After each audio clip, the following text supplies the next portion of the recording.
കട്ടിയുള്ള കോട്ടൺ തുണി കൊണ്ട് മോപ്പ് തയ്ക്കാനാണ്. 38 ഇഞ്ച് നീളം, 27 ഇഞ്ച് വീതി. ഇത് രണ്ട് സൈഡും മടക്കി തയ്ക്കണം. എന്നിട്ട് ഇത് ചേർത്ത് വെച്ച് തയ്ക്കണം.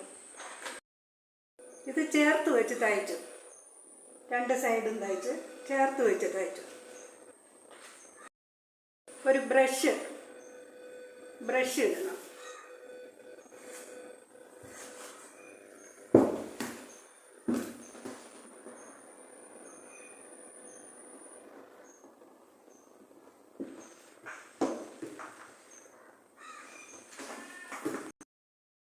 ചരട് വെച്ച് നല്ലതായിട്ട്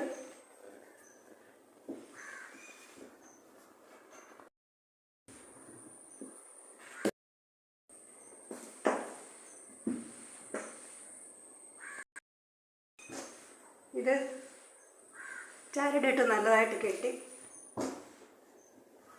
മോപ്പാണ്. ഇത് തുടച്ച് കഴിഞ്ഞ് പിഴിയാനും അത് അഴിച്ചു അലക്കിയിടാനും ഒക്കെ പറ്റും.